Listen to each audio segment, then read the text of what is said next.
ruined. Europe has gone, as you know, it's gone to, Europe isn't even recognizable anymore. Greenland? Oh, I'm sure somebody will raise it, you know. We're working on that. We feel good about it.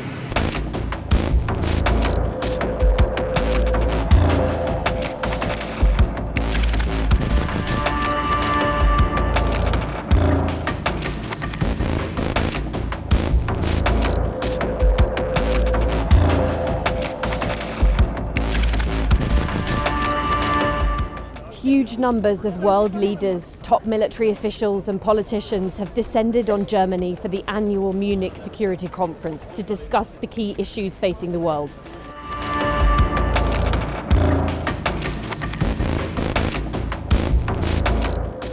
I gave during my nomination hearing as Secretary of State, the world is changing very fast right in front of us. The old world is gone, frankly, the world I grew up in, and we live in a new era in geopolitics.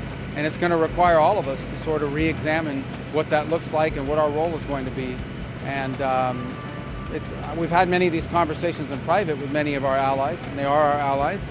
And we need to continue to have those conversations. And I think Saturday, hopefully, and the meetings we'll have there will move us in that direction.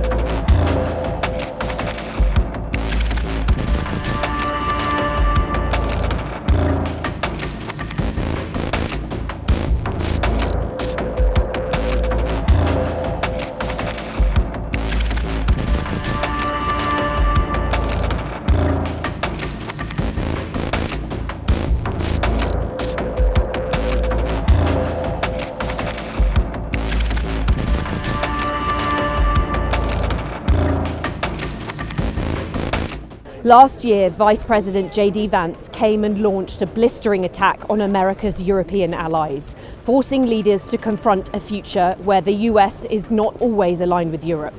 Since then, President Donald Trump has berated Ukrainian President Volodymyr Zelensky in the Oval Office. The White House has largely cut Europeans out of direct negotiations between Ukraine and Russia to end the war. And Trump threatened to use force to take control of Greenland, part of America's NATO ally Denmark. At conferences like this, there's always a lot of talking. But the question is, what are these discussions going to achieve? What can Europeans do to become more independent of the US? What can they do to support Ukraine, to bolster their own security, ramp up defence production and improve their armed forces? And are European leaders prepared to have tough conversations with their people about the threats Europe faces and the cost to deter them? Let me just fill you in 2 minutes on what happened yesterday. We had the NATO defense ministers in Brussels. And as I said to the presser at the end, I felt a shift in mindset in the room. And the shift in mindset is this. We had years, decades of complaints by the US about the fact that in Europe we were not spending enough on defense. That has changed with the summit in The Hague.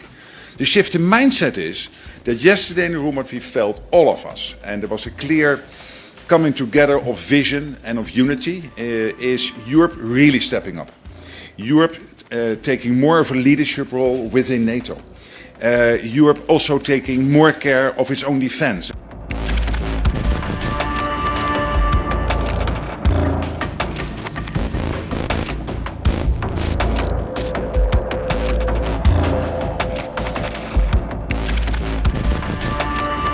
Ruined. Europe has gone, as you know, it's gone to, Europe isn't even recognizable anymore between immigration and because of, environmental things like the windmills, which are taking over. The people hate them. The energy is by far the most expensive. And we're fighting very hard to make sure that they don't get built. I hope we don't have one built during my administration.